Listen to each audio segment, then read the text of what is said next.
Salut ma pote, salut mon pote, j'espère que tu vas bien aujourd'hui. On va voir ensemble l'échauffement type pour le deadlift. C'est parti. Alors du coup, avant j'ai fait un petit peu de cardio. Je te conseille de faire du rameur ou du ski, comme ça tu vas aller chercher un peu de flexion au niveau des hanches. Ce sera plus pertinent que le vélo. Après, si tu n'as qu'un vélo à disposition, évidemment tu fais 5 minutes de vélo tranquille. On va commencer par des extensions lombaires au sol, je t'en doute bien, c'est super important. Et après des flexions lombaires pour juste se mobiliser tranquillou. Donc ici, je vais venir chercher un max d'extension. Le but, c'est d'aller souffler en haut. Vraiment, tu viens chercher à creuser le bas du dos le plus possible. Si tu arrives à rentrer tes pieds vers l'intérieur et à pas activer tes fessiers, c'est encore mieux. Mais sinon, c'est pas grave. Déjà, si tu vas chercher l'extension, ce sera top. Tu m'en fais une dizaine ou une vingtaine en fonction de tes capacités de mobilité. Et après, on va aller chercher de la flexion forcée. Donc, tu viens choper tes genoux et tu ramènes ici le plus proche possible de ta poitrine. Vraiment, tu essaies de ramener. Il faut vraiment que le bas du dos s'arrondisse. Une fois que tu en as fait 10 ou 20 aussi dans ce sens-là, on va venir segmenter la colonne. Donc ici, je vais venir creuser gentiment le bas du dos, arrondir le plus possible et tu essayes de faire vertèbre par vertèbre. Ce n'est pas forcément simple, mais tu essayes vraiment de dissocier au mieux vertèbre par vertèbre. Tu essayes de ne pas bouger le haut du dos, ça on s'en fout. Tu viens vraiment mobiliser ici. C'est ça qui est le plus important. Tu fais une vingtaine d'allers-retours. Une fois que c'est fait, on va passer au gainage latéral. Ça, c'est important pour bien activer ton transverse et ton carré des lombes qui sont importants sur le deadlift, évidemment. Tu vas tenir 30 secondes dans cette position, toujours en essayant de pousser le bassin vers le haut. Et 30 secondes de dos. Je suis désolé, je te tourne le dos. Tourne dos. Je suis amateur de tourne dos. J'adore cette viande, c'est incroyable. Hop, une fois que ça c'est fait, on va se faire.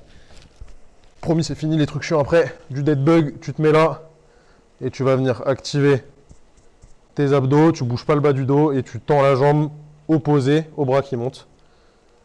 Et inversement, tu en fais une dizaine de chaque côté. Et déjà, tu auras bien activé ton gainage. On pourra passer à quelque chose de plus dynamique, plus proche du deadlift. Une fois que tu as fait toute ta séquence de gainage, tu vas venir activer tes ischios et ta chaîne postérieure. Pour ça, tu te mets sur un pied, haltère plutôt léger. Tu ne montes pas à plus de 20% du poids du corps, ça ne sert à rien. Toujours dans l'axe, je vais venir descendre ici, charger mes ischios, mes fessiers et remonter. Tu vas m'en faire 8 de chaque côté en restant bien face au sol. C'est important pour essayer de trouver l'anti-rotation et de mettre vraiment de l'attention dans la chaîne poste et un petit peu dans la chaîne latérale. Évidemment, si je te montre de l'autre côté, ça donne juste ça. Il n'y a rien de bien compliqué.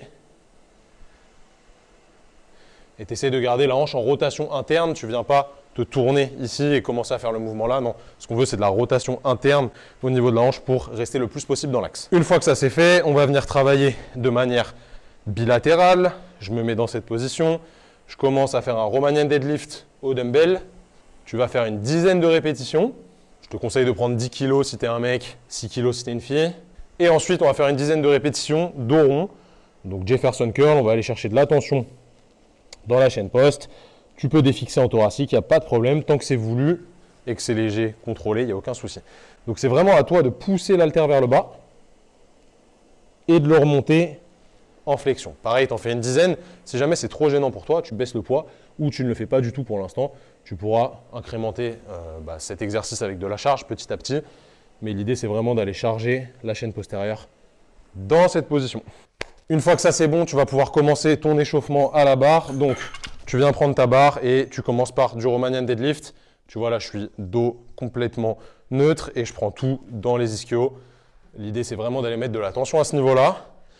Et une fois que tu auras fait tes 10 répétitions, tu pourras commencer à venir te rapprocher de ton pattern de deadlift pour faire quelques répétitions barre à vide. Et ensuite, tu pourras commencer à charger. On est bon, tu vas continuer ta montée en charge tranquillement. N'oublie pas que le deadlift, le but, c'est de mettre de la tension dans la chaîne postérieure. On ne veut pas squatter son deadlift, on ne fait pas du clean pull. Le but, c'est vraiment d'aller mettre de la tension derrière et de tirer. Donc, c'est vraiment un mouvement de hinge, vraiment un mouvement qui se crée au niveau des hanches. Ce n'est pas un squat, encore une fois. Si tu veux le faire en mode squat, c'est bien, c'est en mode haltéro, clean pull, aucun problème, mais ce ne sera pas les mêmes transferts sur tes ischios et sur tes besoins. Tout dépend de tes objectifs, encore une fois. Donc, je me positionne, tension dans la chaîne postérieure, je viens chercher mon hinge, mes bras sont allongés et je monte ma barre. À toi d'y aller progressivement sur ta montée en charge. Encore une fois, prends le temps de bien t'échauffer, prends le temps de bien gérer ta charge, c'est le plus important. Si tu as kiffé la vidéo, je t'invite à t'abonner à la chaîne. Mets un petit like, ça fait toujours plaisir, ça aide au référencement. Et puis on se dit à la semaine prochaine.